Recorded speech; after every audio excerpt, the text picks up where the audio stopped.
Seja bem-vindo, seja bem-vinda a mais uma reunião da nossa catequese. Nessa reunião de hoje, a gente vai falar sobre o nosso capítulo, acredito que 11, que está na página 34 da nossa apostila. E o capítulo se chama O Pecado Original Clama por um Salvador.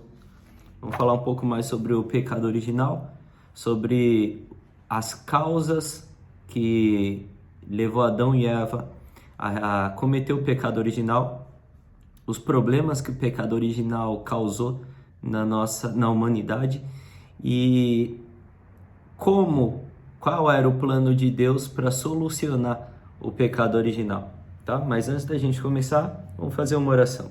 Estamos unidos em nome do Pai, do Filho e do Espírito Santo. Amém. Que o Senhor fortaleça o nosso entendimento e nos ajude a em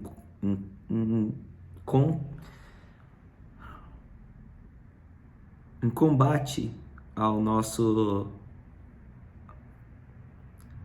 aos males causados pelo pecado original na nossa alma, ele possa nos fortalecer com entendimento, com inteligência, com clareza e todas as virtudes necessárias para nos ajudar a enxergar a luz de Deus.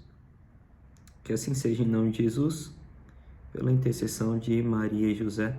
Amém. Pai nosso que estais no céu, santificado seja o vosso nome, e em nós o vosso reino, seja feita a vossa vontade, assim na terra como no céu. O nosso cada dia nos dai hoje, perdoai as nossas ofensas, assim como nós perdoamos a quem nos tem ofendido. Não nos deixeis cair em tentação, mas livrai-nos do mal. Amém. Vamos ler a oração de São Tomás de Aquino. Criador inefável, que no meio dos seus tesouros da vossa sabedoria elegestes 3 hierarquias de anjos e as dispusestes numa ordem admirável acima dos céus, que dispusestes com tanta beleza cada parte do universo, vós a quem chamamos a verdadeira fonte de luz e de sabedoria e o princípio supereminente, dignai-vos derramar sobre as trevas da minha inteligência um raio da vossa clareza. Afastai para longe de mim a dupla obscuridade na qual nasci, o pecado e a ignorância. Vós que tornais eloquente a língua das criancinhas, modelai a minha palavra e derramai nos meus lábios a graça da vossa bênção.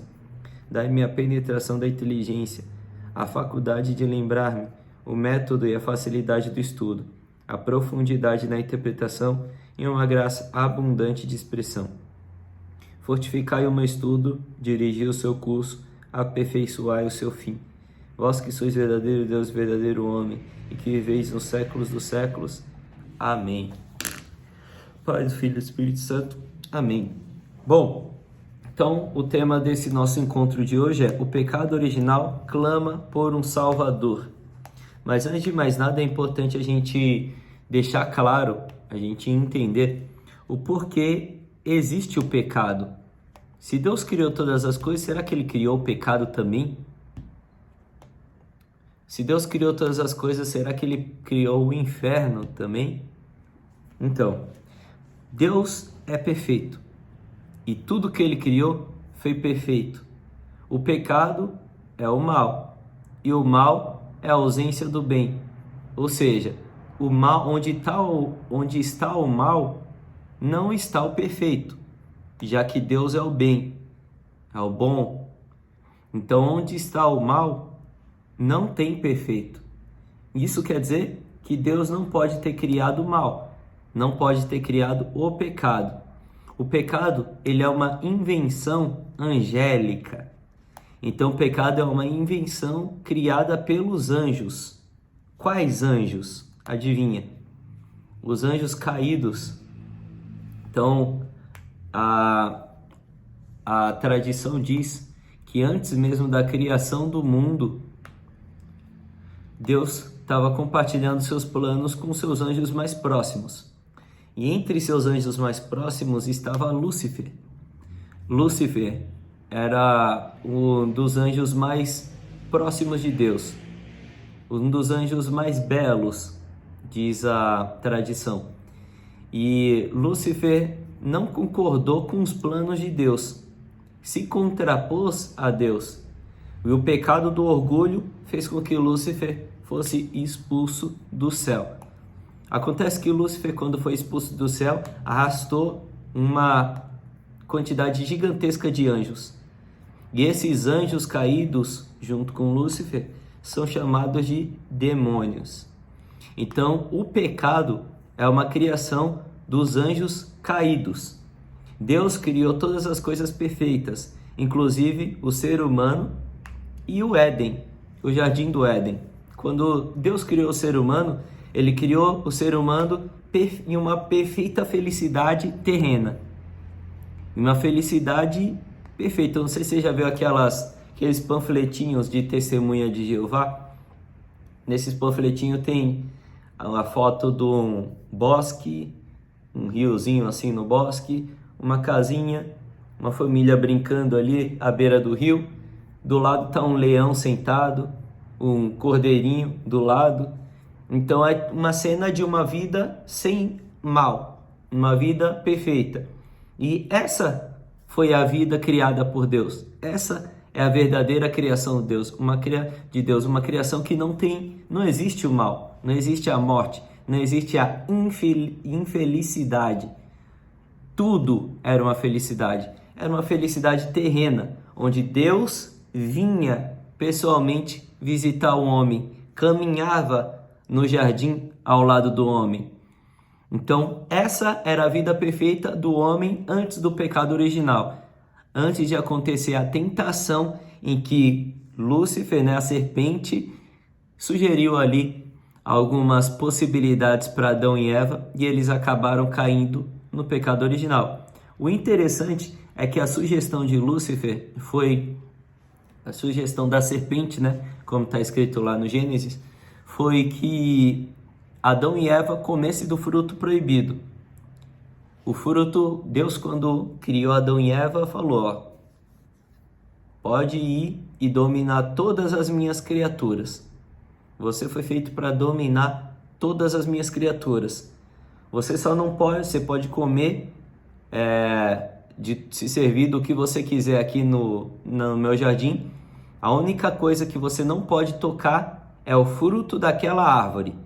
Agora, se o fruto daquela árvore é uma simbologia, se era realmente o fruto, se Adão e Eva eram uma pessoa e outra pessoa, ou era Adão e Eva eram povos, a gente não sabe e, para falar a verdade, pouco importa. Porque não é saber disso ou não que vai nos levar à salvação. Lá, quando a gente for salvo, a gente vai saber de todas as coisas. E lá a gente vai viver a vida eterna. Então, lá importa mais saber disso do que aqui. Aqui o que importa para a gente é simplesmente entender o que vai nos levar à salvação. E depois que a gente estiver lá na salvação, Ele mesmo vai responder todas essas coisas para a gente. Então, pouco importa como era antes. E se a ideia do fruto proibido era uma simbologia ou não. Mas, contando como está no Gênesis, Deus falou, só não toque nesse fruto proibido. E foi justamente o que a serpente sugeriu que Adão e Eva fizessem. Sabe por que Deus não quer que você toque naquele fruto proibido? Porque se você comer daquele fruto, você vai ser como Deus. Então olha que interessante. Olha o desejo que a serpente plantou no coração de Adão e Eva naquele momento. Esse desejo já é a origem do pecado. Por quê? Porque Deus, quando criou todas as coisas, inclusive Adão, Eva e o paraíso, Ele criou todas as coisas em uma ordem perfeita. E qual que é a ordem perfeita do ser humano? A alma dominar o corpo. Então todos os nossos desejos são desejos carnais, você já percebeu? Desejo sexual, desejo por comida, desejo por, algum objeto, desejo por água. Até os nossos desejos mais básicos são desejos carnais. Então, como nós sucumbimos, desejo por dormir, desejo por descansar, como nós sucumbimos com frequência, pelo fato de nós sucumbirmos com frequência por esses desejos carnais, é um dos demonstrativos da gente ter hoje um desvirtuamento dessa ordem natural. Ao contrário de antes, que a alma dominava o corpo, ou seja, esses desejos carnais não nos dominavam, a gente não precisava comer, provavelmente não precisava comer, que eu digo, eu não sei, não posso falar, né, porque eu não sei nem se aquilo era uma simbologia ou não, mas qual que é a ideia? A ideia é que o homem foi criado em estado perfeito, ou seja, desejos imperfeitos, desejos orgânicos, muito provavelmente não era a nossa realidade. Mas, enfim, a alma dominava o corpo. Hoje, depois do pecado original, e essa é a herança que a gente carrega desde aquela época, é o contrário, o corpo domina a alma. Então, apesar muitas vezes de você saber que não deve fazer alguma coisa e não querer, você cai naquele pecado. Apesar de você saber que precisa ir na missa, precisa, tá frio hoje, tá chovendo, eu não vou. Depois eu me confesso. Então, um desejo carnal, aquela sua necessidade de ficar, aquela preguicinha que te abraçou, te fez ficar em casa, mesmo sua mente e a sua alma falando, precisa ir, vai ser pecado, é pecado mortal, mas ela não é mais forte do que aquela voz que grita na sua carne. Então, essa é a desordem do pecado original. E essa sugestão que a serpente deu para Adão e Eva, de que se eles comerem daquele fruto proibido, eles serão como Deus, foi o mesmo desejo que a serpente teve e que fez a serpente ser expulsa do paraíso, que fez Lúcifer e todos os outros anjos serem expulsos do paraíso. Eles quererem se comparar a Deus. Então, quando os anjos questionam uma ordem de Deus, eles estão questionando a autoridade de Deus. E se a gente acredita que Deus é Deus, não tem como acreditar que Deus é questionável. Porque se ele é questionável, ele não é Deus. Se ele é capaz de errar, se a gente está questionando, significa que ele é capaz de errar. E se ele é capaz de errar, ele não é Deus. Se ele é capaz de mentir, ele não é Deus. Então, ao questionar Deus, os anjos quiseram se equiparar a Deus. E foi justamente isso que a serpente sugeriu para Adão e Eva. Comam, sabe por que Deus não quer que você coma daquele fruto? Porque senão você vai ser como Deus. E Ele não quer que você seja como Ele. E Adão e Eva, numa ânsia de querer ser como Deus, comeram do fruto. E foram expulsos do paraíso por isso. E até hoje nós carregamos essa desordem do pecado original. Essa desordem em que a carne é mais forte do que o espírito.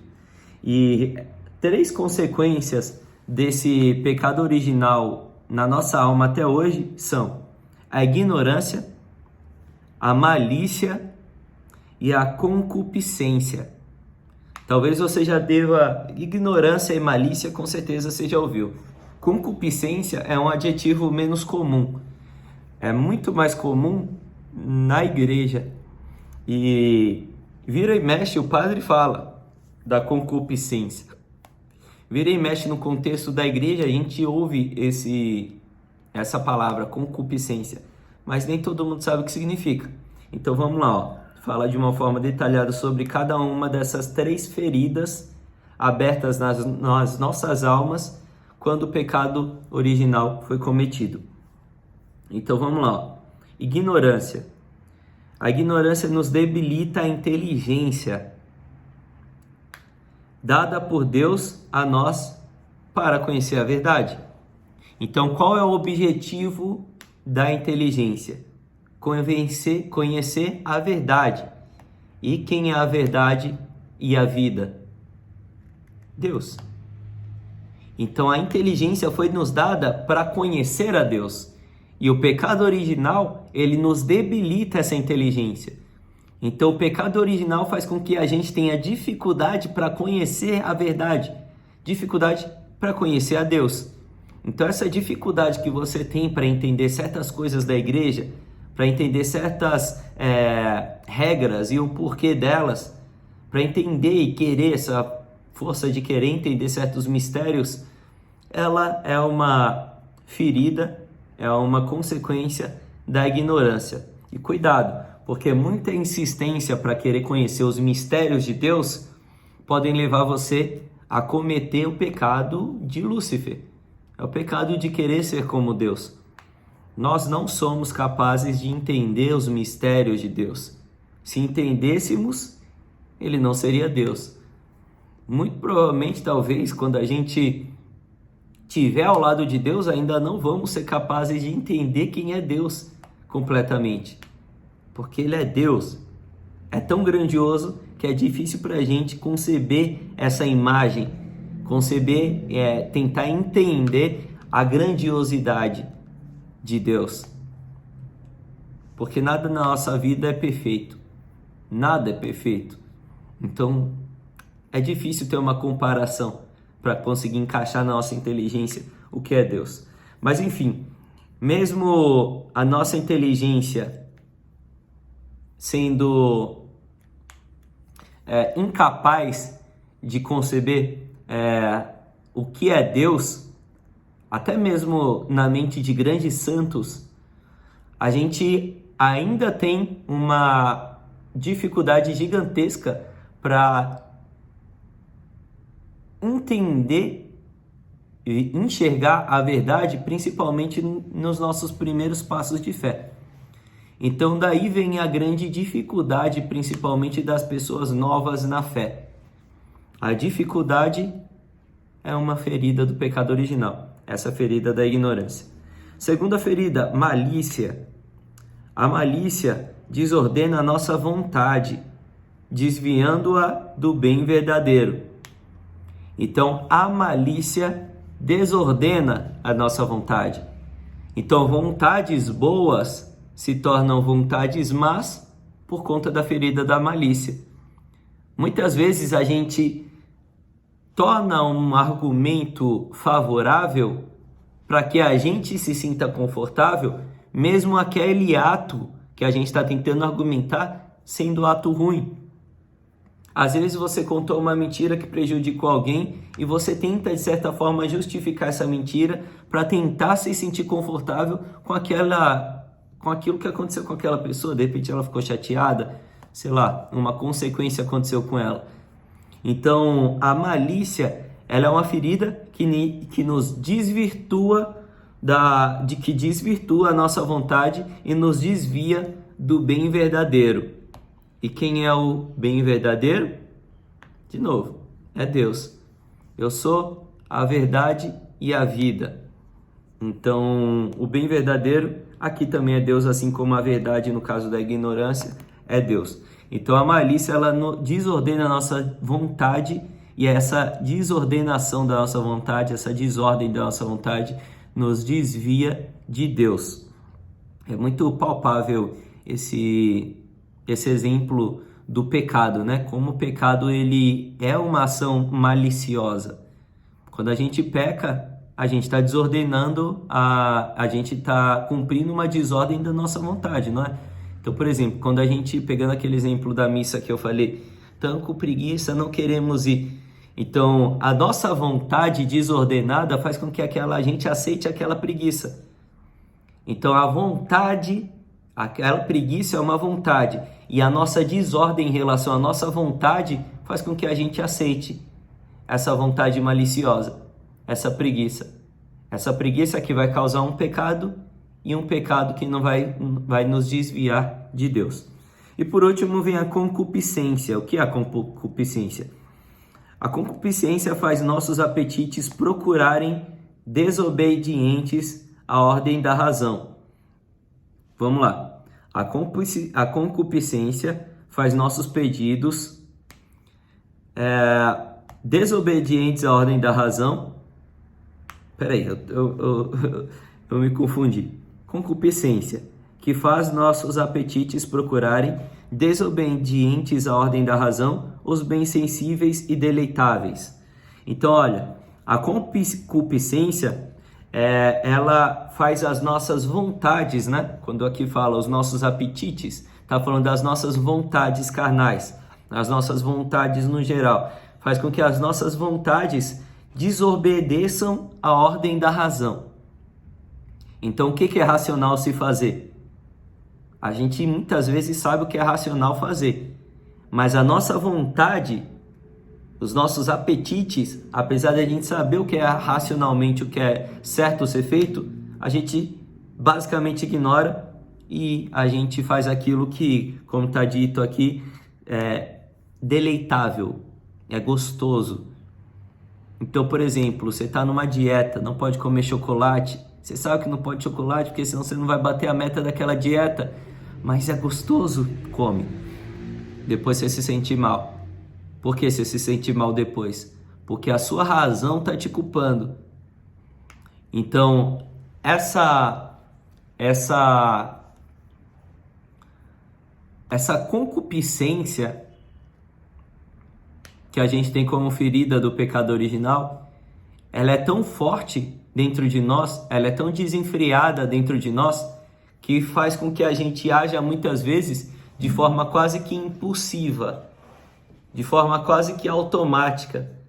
Muitas vezes parece que nem é a gente que está agindo, de tão automáticas como as coisas, automaticamente as coisas acontecem. Então, depois que acontece isso, você sente uma culpa gigantesca. Não deveria ter feito, mas agora já era, já fez e não tem como voltar atrás.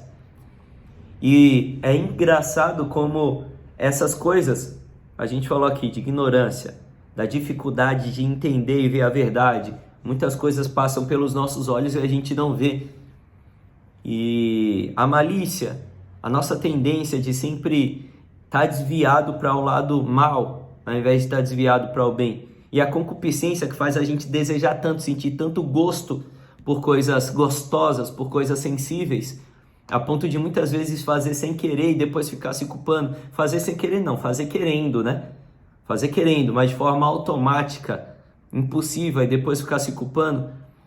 São coisas que a gente faz e quando a gente não percebe que a gente está agindo de forma desordenada, a gente cria o hábito de viver vidas assim. E que triste pessoas que vivem vidas assim. Porque essas atitudes desordenadas levam as pessoas a serem pessoas doentes. Então, por exemplo, pessoas que têm tudo o que quer, em todo momento que quer, tendem a ser pessoas, né, que não se comportam bem com outras pessoas. Eu fico imaginando um exemplo de uma patroa, né, uma mulher que tem tudo o que precisa, na hora que quer, quando quer, e eu não imagino essa mulher tratando uma empregada dela bem. De repente, uma mulher que trabalha limpando a casa dela, eu não imagino essa pessoa tratando essa servente dela bem, sabe? Ainda mais se aquela pessoa estiver num dia mal em que ela não fez o serviço direito. Veja bem, é uma pessoa que tem sempre a vida inteira teve tudo o que quer, do jeito que quer. E de repente alguém que está trabalhando para ela não entrega algo do jeito que ela quer. A vida inteira ela criou um hábito de ter as coisas dadas da forma como ela quer. Se alguém não faz aquilo que para ela já é um hábito de vida, minimamente, no mínimo, vai incomodar ela. E se incomodou ela, é provável que ela reclame, ou sei lá, eu estou falando de uma situação mínima. Quantos casos a gente não já ouviu de pessoas que trataram empregadas de uma forma lastimável, de pessoas que escravizavam literalmente as pessoas que trabalhavam na casa delas, de patrão, patroa que já bateu nos empregados domésticos, humilhou empregado doméstico. Então, todas essas ações, eu acredito que são ações de almas doentes, de pessoas que, por não serem ricas de alma, e muitas vezes por não ter tido acesso a essa riqueza que a gente está tendo aqui na nossa formação, a essas informações que enriquecem a nossa alma, então elas, por serem pobres de alma, elas procuram saciar essa pobreza na vida material. E essa riqueza na vida material empobrece a alma. E é na alma que as virtudes são alimentadas. E uma alma vazia é uma alma sem virtude.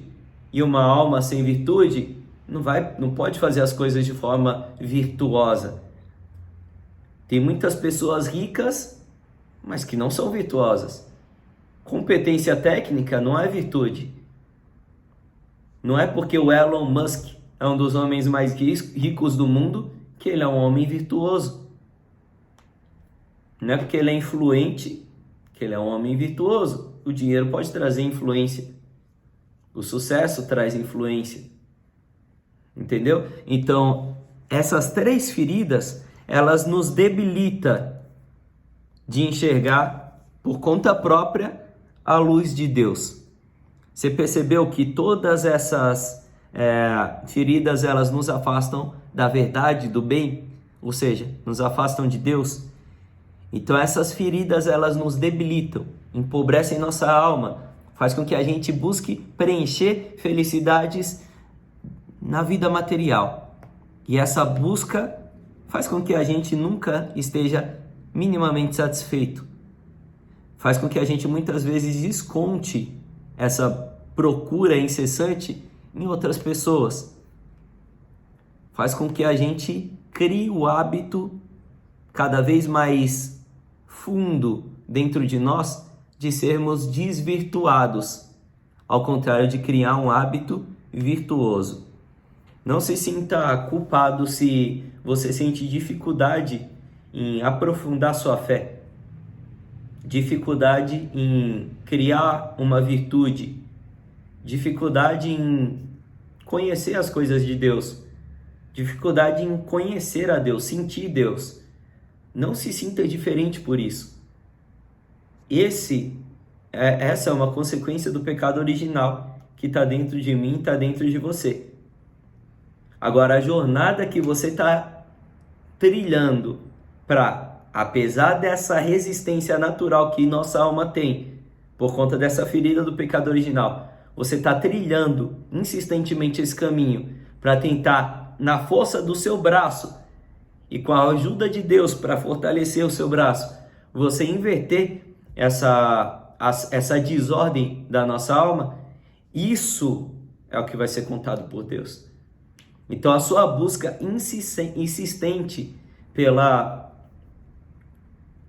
pequenas entregas, pelas pequenas renúncias às vontades carnais, pelas pequenas renúncias da ignorância, da malícia, da concupiscência, aos poucos você ir renunciando coisas que antes era hábito para você, antes era gostoso para você. Esse é o trilhar do caminho da santidade. Porque o que é pouco para você, o que pode ser pouco hoje, aquela coisinha mínima que você faz hoje, lá na frente vai se tornar uma coisa grandiosa. Porque você cria o hábito de trilhar o caminho de Deus. E ao trilhar esse hábito, você vai ficando cada vez melhor nisso. Vai ficando cada vez mais fácil para você se aproximar do bem, se aproximar da verdade, se afastar da ignorância, se afastar do mal, evitar a concupiscência. Tudo isso com auxílio de Deus, porque não somos capazes de fazer isso sozinhos.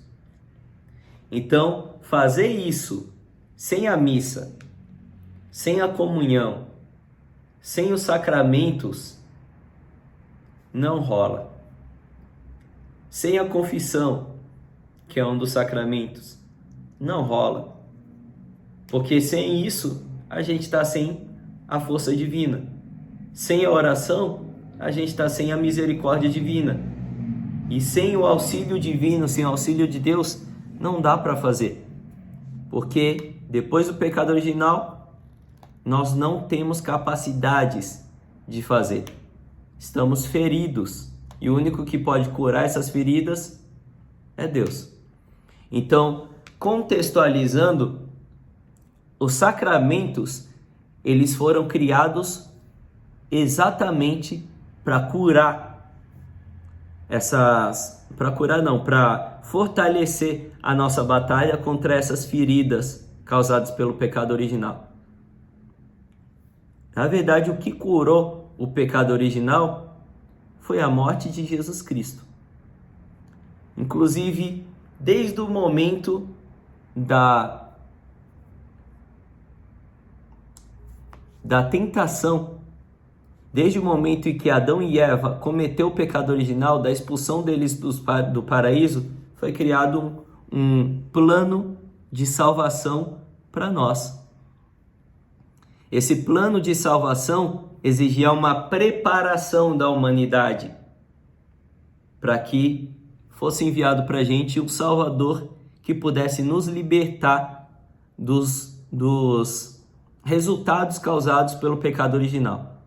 Então a gente tem as 3 feridas, que são os resultados do pecado original, e a gente tem também uma questão pós-morte relacionada ao pecado original. No nosso credo, quando a gente reza, a gente diz que acredita na mansão dos mortos. Deus ressuscitou ao 3º dia, desceu à mansão dos mortos e depois subiu aos céus. O que é a mansão dos mortos? A mansão dos mortos é dita como local onde toda a humanidade era enviada depois da morte, antes da vinda de Jesus. Quando a gente morria, não tinha céu. Não existia céu. Existia a mansão dos mortos. E na mansão dos mortos, a gente não tinha acesso a Deus. Ou seja, a gente morria e, mesmo depois da morte, não encontrava felicidade. Olha que maluco. Essa felicidade que nós estamos buscando a vida inteira aqui na Terra, essa felicidade que é um buraco na nossa alma, e ela só pode ser sanada pelo Deus eterno, que é eterna felicidade, infinita felicidade, como nós vimos lá no começo, na primeira formação da nossa catequese, ela só pode ser preenchida por Deus. E antes da vinda de Jesus, mesmo depois da nossa morte, a gente não tinha acesso a Deus, a gente não encontrava Deus. Porque ao invés de ser enviado para o céu, nós éramos enviados para a mansão dos mortos. E na mansão dos mortos existiam 2 locais. O local para os justos e o local para os injustos. Os injustos são todos aqueles que morreram no mal, no pecado. E esses injustos, eles ficavam no local onde é o inferno, onde eles eram tentados pelos demônios dia e noite. Já os justos, eles ficavam em um local separado dos demônios, um local onde tinha mais paz. Tem uma passagem na Bíblia que Jesus conta uma parábola do Lázaro, o pobre Lázaro, em que ele vivia comendo o resto dos ricos, e um dia aquele rico morreu. E o rico ele foi enviado para o inferno, para o lado sombrio da mansão dos mortos. Enquanto Lázaro foi levado para o lado dos justos da mansão dos mortos. E lá, do lado sombrio, o rico conseguia enxergar Lázaro. E Abraão estava dando água para Lázaro.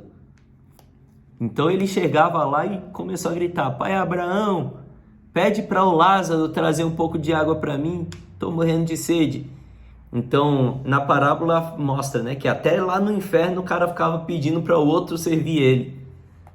Então, é um exemplo, eu estou contando porque é um exemplo claro de como era a mansão dos mortos. Então, antes de Jesus vir, a gente não encontrava a felicidade. A gente encontrava um lugar, óbvio, de menos tormenta, mas em que a gente não tinha acesso a Deus, que é a felicidade infinita. Jesus, ele veio justamente para nos dar essa possibilidade de reencontrar a felicidade. O pecado original, ele foi um ato tão grave a Deus, foi uma injustiça tão grande a Deus, e essa é a palavra certa, injustiça, porque não foi justo o que nós fizemos com alguém que deu tudo para a gente. Não foi justo a gente querer ser como aquele que nos proporcionava todas as condições para ter tudo que a gente precisava, tudo que era necessário, e ainda nos criou numa felicidade terrena perfeita. Então, esse ato do pecado original foi um ato de injustiça. E esse ato de injustiça não teria como ser perdoado, não teria como ser justificado sem o sangue de Jesus Cristo. Então era necessário que Jesus viesse e morresse pelos nossos pecados. É muito doloroso assistir um filme como A Paixão de Cristo e ver as atrocidades que foram cometidas. A gente sente vontade de evitar que aquilo aconteça, né? É engraçado na Páscoa, quando tem aquelas procissões e começa a aparecer um monte de vídeo nas redes sociais do bêbado querendo bater no... Sabe aqueles carinha que fica no bar? O cara bêbado querendo bater no outro lá que tá vestido de romano, chicoteando Jesus. Fala, não vai bater em Jesus, seu herege, não sei o quê. Então o tiozinho bêbado querendo bater nos romanos. E é isso que a gente sente, meio que essa vontade de querer proteger Jesus, evitar que aquilo aconteça. Mas era necessário que aquilo acontecesse. Por mais lamentável que seja, se Jesus não tivesse morrido por nós, nós não teríamos sido salvos. E o que é essa salvação que Jesus nos proporcionou? A salvação de compartilhar da felicidade da Santíssima Trindade. Isso mesmo.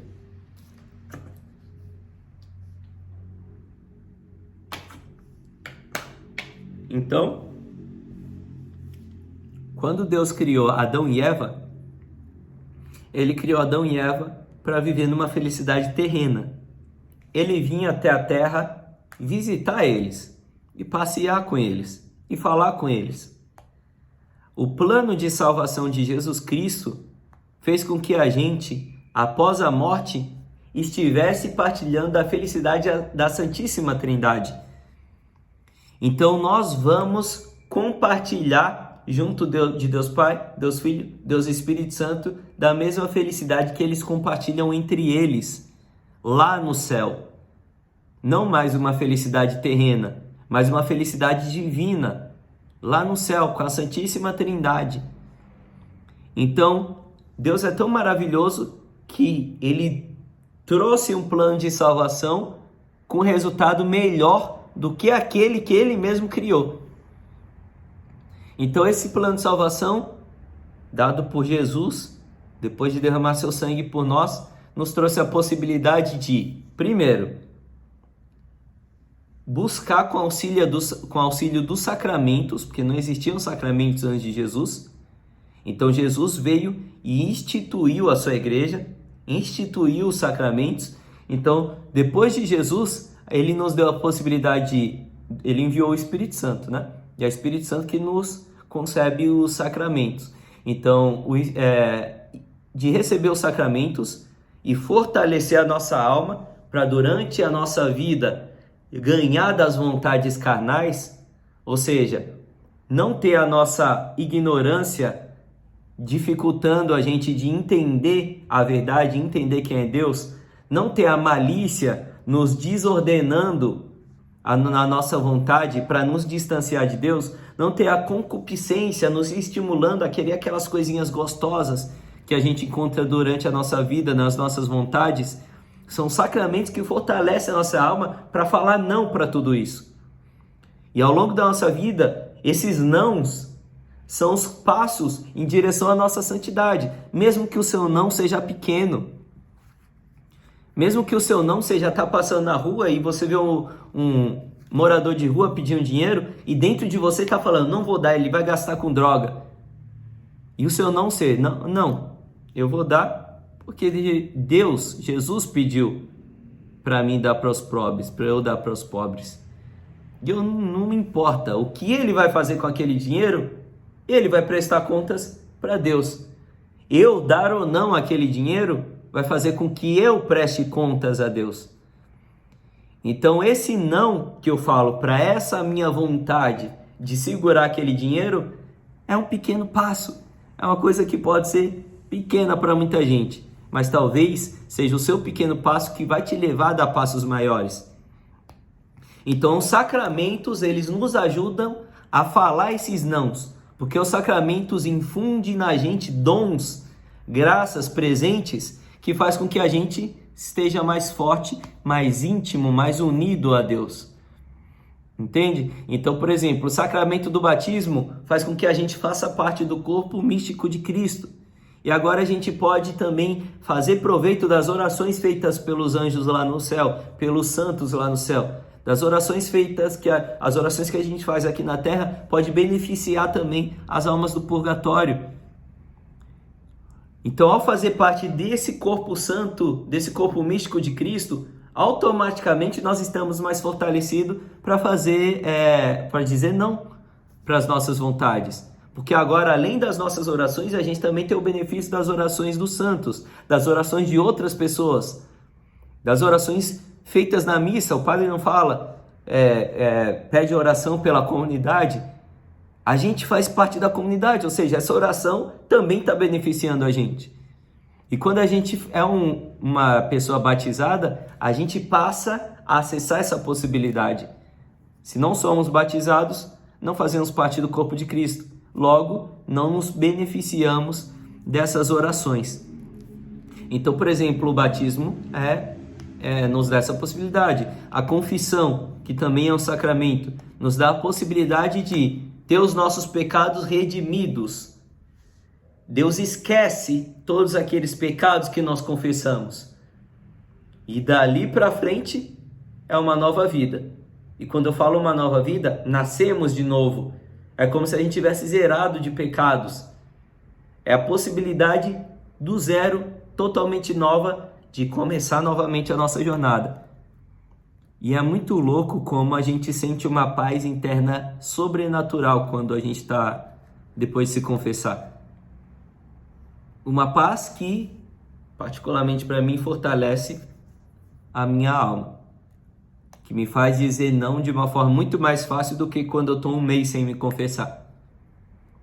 Então, os sacramentos fortalecem a nossa alma. E todo esse plano que Deus traçou para poder, por meio de Jesus, nos trazer o sacramento e também nos fazer ter acesso à felicidade da Santíssima Trindade lá no céu, todo esse plano, ele foi criado dentro de uma preparação muito perfeita por Deus. Desde Abraão até os pais de Maria. Foram 2000 anos antes de Cristo. Desde Abraão até o nascimento de Jesus. 2000 anos. Então, o tempo necessário para a preparação para que Jesus viesse é o tempo que tem agora, depois da morte de Cristo, onde nós estamos hoje. A gente está no ano de 2023. Então, mais ou menos esse foi o tempo que a gente entende da morte de Cristo até hoje, é o mesmo tempo antes de Cristo, do início da preparação até o nascimento de Jesus. E esse início começou com Abraão, é por isso que ele é chamado de o pai da fé. E Deus falou para Abraão: farei de ti uma grande nação, multiplicarei ao infinito a tua descendência. O que isso quer dizer? Isso quer dizer, eu, você, todos os cristãos fazemos parte da descendência de Abraão. Não somos judeus, mas somos batizados no Espírito Santo. Então somos membros da descendência de Abraão. Somos membros do povo prometido. Somos descendentes do povo prometido. E olha que lindo isso daqui. Da mesma forma, aqui eu encerro esse nosso encontro. Da mesma forma como o pecado original, olha como Deus é genial. Olha como Deus, de uma forma delicada, prepara a nossa salvação. Ele não faz as coisas de qualquer forma. De uma forma planejada, de uma forma delicada, ele preparou a nossa salvação. Lembra como o pecado original aconteceu? A serpente chegou para Adão, a serpente que era Lúcifer, né? Chegou para Adão e Eva e falou para Eva do fruto proibido. E fez uma promessa para ela. E ela cometeu aquele pecado. E da mesma forma, Deus quis salvar a gente. Seguindo o mesmo caminho que Satanás seguiu para perder a gente. Deus seguiu o mesmo caminho que Satanás seguiu para perder a gente, ó. Ele fez a nossa salvação Ele nos deu a nossa salvação através de uma mulher. Essa mulher foi quem? Maria. Satanás usou Eva. Através de uma mulher que era imaculada. Maria nasceu sem o pecado original. Ela foi uma criatura preparada por Deus para receber Jesus. Imaculada. Eva era a primeira mulher, não tinha pecado original. Imaculada também. Através de uma mulher imaculada e virgem. Maria era virgem, assim como Eva. Através de uma mulher imaculada, virgem e noiva. Maria era noiva de José, assim como Eva, noiva de Adão. Através de uma mulher imaculada, virgem, noiva e visitada por um anjo. Maria foi visitada pelo anjo Gabriel. Eva foi visitada por Lúcifer. Então, o mesmo caminho que Satanás usou para perder a nossa alma, Deus usou para salvar, comprar de volta a nossa alma. Olha como ele é delicado, olha como tudo é planejado, olha como ele faz as coisas às vezes de uma forma, é engraçado, parece até brincalhona, né? Zombando do demônio. Então, tudo isso foi preparado por ele carinhosamente para a gente.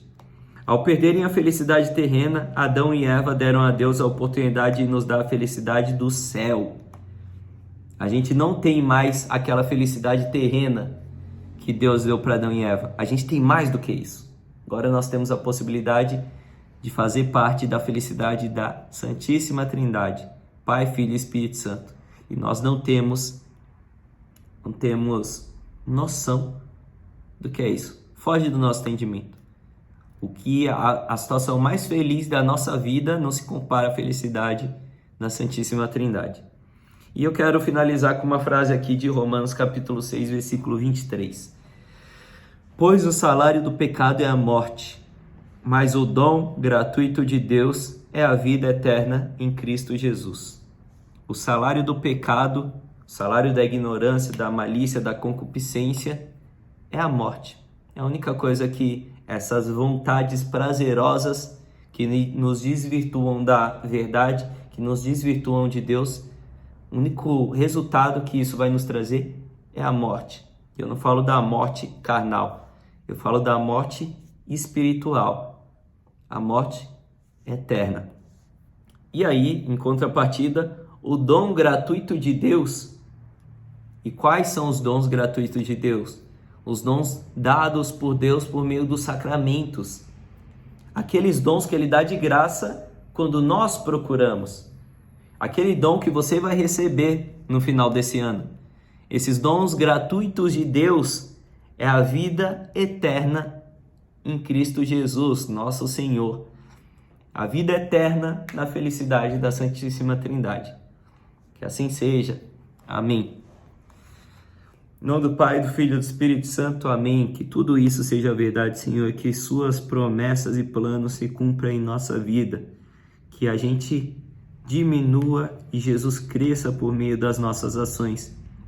E que a gente seja agraciado por suas virtudes para alcançar o caminho da salvação.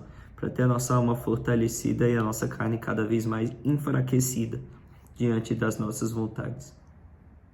Ave Maria, cheia de graça, o Senhor é convosco. Bendito sois vós entre as mulheres e bendito é o fruto do vosso ventre, Jesus. Santa Maria, Mãe de Deus, rogai por nós pecadores, agora e na hora de nossa morte. Amém. Estivemos unidos em nome do Pai, do Filho e do Espírito Santo. Amém.